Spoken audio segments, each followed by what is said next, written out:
Hello everyone, this is ND sir. In the previous edition of Beyond the Classroom, we explored a question that is quietly shaping the next decade. In the age of AI, what becomes sacred? We spoke about how certain human capabilities like judgment, articulation, integration, and trust may actually become more valuable as AI becomes more powerful. Today, I want to take that conversation one step further in this episode. Because if those are the qualities that will define the future, then a serious question follows. What must schools change now? As someone who has been in education for 16 plus years, as someone who has handled multiple schools myself, I believe I have some kind of experience to talk about it. For decades, schools were designed for a world where knowledge was scarce. Teachers possessed the knowledge, textbooks stored the knowledge, students absorbed the knowledge. Success meant mastering information and reproducing it accurately during exams. This model made sense for a long time, but the world has quietly shifted in the last couple of years. Today, a student can generate explanations instantly. They can draft essays with AI assistance. They can analyze complex problems with tools that did not exist even a few years ago. Information is no longer the advantage. Even intelligence itself is becoming augmented. And like I always said, the floor is rising. And when the floor rises, the purpose of schooling must actually shift. The question is no longer how efficiently can we deliver knowledge. The real question now for the schools is what capabilities must we intentionally cultivate in a world where the knowledge itself is abundant? And if we are honest about this answer, several deep shifts become unavoidable for school leaders. Let me walk through 10 of these shifts that I'm going to talk about today. Shift number 1, I call it from correct answers to better questions. Traditional schooling has always rewarded correctness in students. Students were trained to arrive at the right answer by solving, by describing, by clarifying. But when AI can generate competent answers instantly, the advantage moves somewhere else. It is no more in the correct answers. The real intellectual skill for students now becomes asking better questions, asking probing questions, asking deeper questions. Students actually must learn how to frame problems clearly, how to challenge assumptions that are made by AI or people around, and actually explore alternatives in a world where one answer is given. And it is, when we explore alternative interpretations, curiosity must become valuable as accuracy. Now, let me talk about shift number 2. Shift number 2 is from memorization to judgment. AI systems can recall information faster and more accurately than any human. But the real world decisions are rarely about recall or memory. They always involve trade offs. They involve incomplete information and uncertain consequences. Schools must begin teaching judgment, teaching decision making. Students should actually encounter problems where there is no single correct answer anymore, only defensible choices. Because judgment grows through experience and debating, not memorization. This is shift number 2. Let's now talk about shift number 3. I call it from subject silos to integrated thinking. Most schools still organize knowledge into neat compartmental silos. Physics here, economics there, literature somewhere else. But the real world does not work like that. Climate change involves science, economics, and politics. Artificial intelligence involves technology, law, ethics, and philosophy. The future will belong to not only specialists, but it actually is going to belong to integrators. And schools must encourage students to connect ideas across disciplines. Multidisciplinary courses have started becoming a norm in the higher education. We should try and do the similar thing at school level too. Let me now talk about shift number 4, from passive learning to public thinking. This is something that we have been experimenting at Ganville Academy even before AI happened. And this is something I believe is very important in the post-AI era. Many students spend years learning quietly. They solve worksheets, they write exams, they receive marks, but they rarely practice articulating their ideas publicly. In the AI era, articulation of ideas becomes a powerful advantage. Students must learn how to speak clearly. Students must learn how to defend their arguments and engage with disagreement constructively. Debates, discussions, and presentations must become central to learning. They are no more optional activities. Now, let me talk about the shift number 5. I call it from speed to depth. Modern assessment systems reward speed. Timed exams reward those who process, and who possess the knowledge and process the information quickly. But speed is precisely what machines are optimized for. Human advantage lies somewhere else. I call it depth.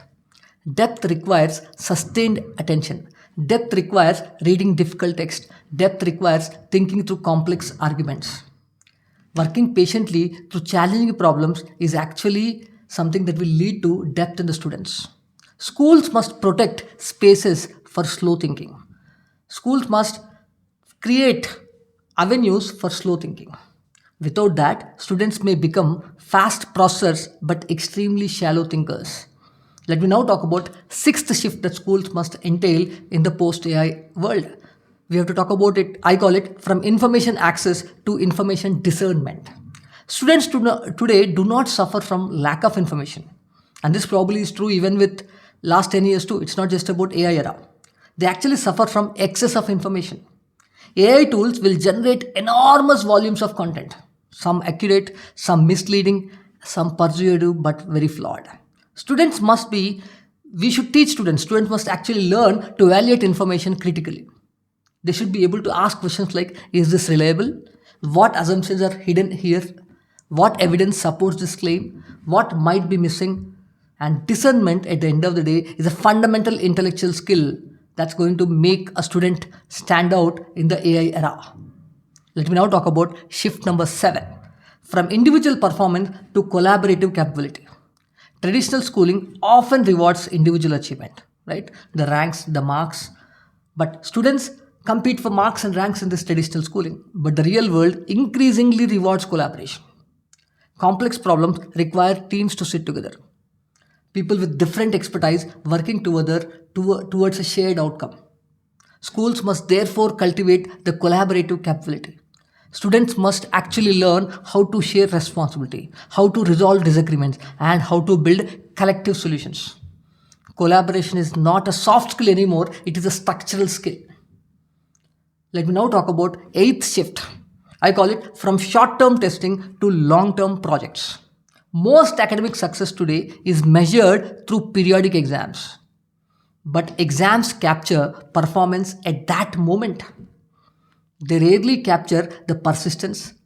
They rarely capture the grit throughout the process. Schools must introduce long-term projects where students stay with the problem over months.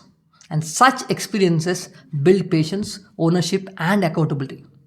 Qualities that cannot be measured in a 2-hour or a 3-hour test. And here I want to bring a caution. We all are kind of going into play method, assignment method, project method, but there's no use of doing these projects when you don't put the burden on the student. If the teachers, parents themselves try to make that assignment a big thing, students will not learn anything. Make the student owning that assignment, that's when that will work. Let me now talk about the ninth shift, from compliance to initiative. Traditional schooling often rewards obedience, which is important. Students who follow instructions well tend to succeed. Good. But the future demands something beyond obedience. It demands initiative. Initiative means identifying opportunities. Initiative means taking responsibility. Initiative means acting without wanting to be told, without waiting to be told. Schools must encourage students to take initiative, not just respond. Because students who are just trained to respond will wait for action from management. When they go to job, they wait for management to say things. That's not good. Let's now go to the final shift, from marks to meaningful metrics. Marks will continue to matter. I keep saying this to students and parents. But they cannot remain the only metric of success anymore. Schools must also recognize qualities such as leadership, curiosity, communication ability, integrity, and responsibility in collaborative work. Education must expand its definition of achievement. This is something that we take very seriously at Gyanval Academy. A deeper realization could be not technological. It is not, we have to understand AI is not about technological. It is philosophical. For centuries, schools existed primarily to transmit knowledge. But today, knowledge is everywhere. Which means the role of education must evolve too. We discussed these 10 shifts And schools must become places where students learn not only what to know, but actually how to think, how to choose, how to act responsibly in a complex world. In other words, the purpose of education is shifting from information transfer to capability formation. And this, I believe, is a real opportunity. AI is often framed as a threat to education, but for me, I believe it's a great opportunity. If machines can take over repetitive cognitive work, schools are freed to focus on what humans uniquely develop: judgment, articulation, integrity. I say this again: integrity, collaboration, and depth of thought. These qualities cannot be automated, these must be cultivated. And that is a sacred responsibility of education, and that is a sacred responsibility of schools. So, after this episode, in the next episode of Beyond the Classroom, we will move from schools to homes. Because if education must change, parenting must change as well. The future of learning will not be only determined by technology, it will also be determined by what adults around students choose to value. And that choice begins today. Thank you for listening. Let's continue going beyond the classroom.